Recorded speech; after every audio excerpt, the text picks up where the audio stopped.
안녕하세요. 법무법인 성지 파트너스입니다. 최근에는 저희 법인에서 학교 폭력을 저지른 가해자의 잘못을 SNS에 올렸다가 명예훼손으로 고소를 당한 분의 상담을 진행하였습니다.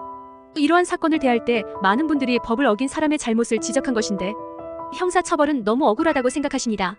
그러나 형법에는 사실을 적시하여 타인의 명예를 훼손한 자도 처벌한다는 명확한 규정이 있어 주의하여야 합니다. 실무적으로 사실 적시 명예훼손 벌금은 크지는 않습니다.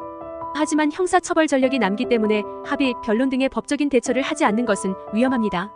특히 의뢰인과 같은 경우라면 사안에 따라서 공익성이 인정되어 무혐의를 받을 수도 있으므로 위 의뢰인과 같이 사실 적시 명예훼손 혐의를 받고 있다면 보다 자세한 법률 자문을 받아보는 것이 좋습니다. 이번 글에서는 사실 적시 명예훼손 혐의가 인정될 시의 처벌 수위와 필요한 법적인 대처에 대해서 말씀드리겠습니다. 사실 적시 명예훼손 혐의 받을 시 처벌 수위. 사실 적시 명예훼손은 형법 또는 정보통신망 이용 촉진 및 정보보호 등에 관한 법률정보통신망법 위반에 해당합니다. SNS 등을 이용하여 범죄 행위를 하였다면 정보통신망법에 의거하여 처벌을 받을 수 있는데요. 처벌 수위가 다르기 때문에 두 혐의를 모두 알아둘 필요가 있습니다. 형법에 따르면 사실 적시 명예훼손 벌금은 500만 원 이하에 해당하고 2년 이하의 징역이나 금고형을 받을 수도 있습니다. 반면에 정보통신망법에 따르면 사실 적시 명예훼손 벌금은 3천만 원 이하이며 3년 이하의 징역에도 이를 수 있습니다. 이들의 처벌 수위가 다른 이유는 SNS 등을 통한 명예훼손 범행은 전파성이 높아 피해자들의 피해가 더욱 크기 때문입니다. 다만 정보통신방법상 명예훼손죄는 비방 목적이 있어야 인정됩니다.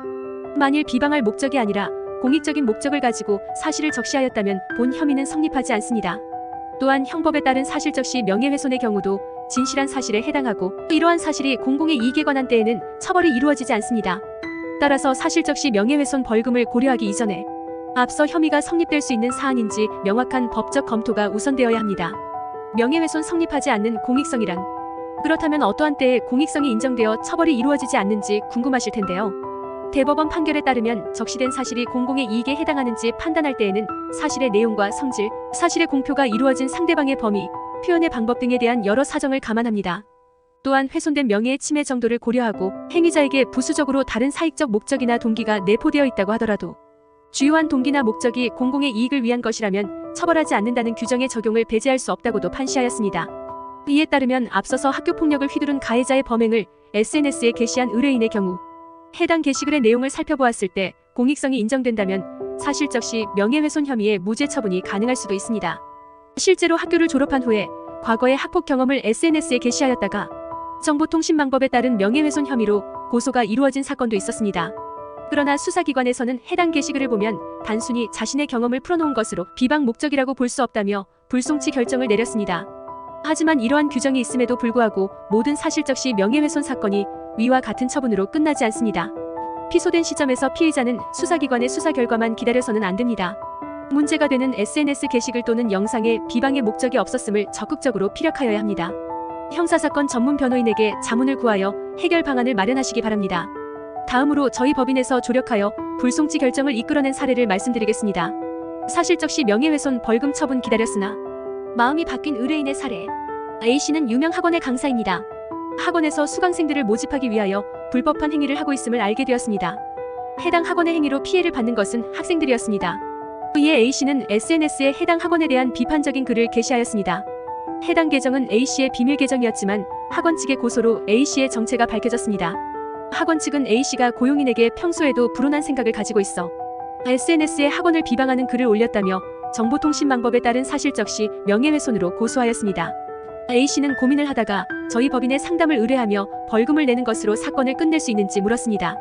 담당 변호인이 문제가 되는 게시글을 검토해 보았습니다. A씨는 학원에서 부당한 대우를 받고 있었지만 해당 게시글은 그와 관련된 내용이 아니었습니다. 무엇보다 학생들에게 피해가 발생될 것을 우려하는 표현도 있었습니다.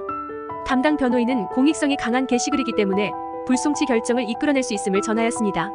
벌금이 크지는 않을 것으로 판단되나 형사처벌 전력이 남기 때문에 법적으로 대응할 필요가 있음을 전하였습니다. A씨는 마음을 바꾸어 대응하기로 결정하였습니다. 담당 변호인은 수사기관의 변호인 의견서를 제출하여 학원 측의 주장을 탄핵하였습니다. 그 결과 수사기관에서는 비방 목적으로 쓰인 글이 아니라고 판단하였고 불송치 결정을 내렸습니다. 이번 사건은 적절한 대응을 한다면 A씨에게 유리한 상황이었습니다. 하지만 형사사건을 경험한 적이 없기 때문에 제대로 된 판단을 내리기 어려웠던 것입니다. 다행히 늦지 않은 법률 상담을 통하여 올바른 방법으로 사건을 해결할 수 있었습니다. 사실적 시 명예훼손 벌금 수준이 높지는 않더라도 무죄가 가능한 상황이라면 법적 대응을 소홀히 하지 마십시오. 형사 처벌 전력이 남는다면 앞으로의 인생에 걸림돌이 될지도 모릅니다. 현재 의뢰인의 상황에서 어떠한 법적 대응이 필요한지 궁금하시다면 변호사와 상의하기를 바랍니다. 의상 법무법인 성지 파트너스였습니다. 감사합니다.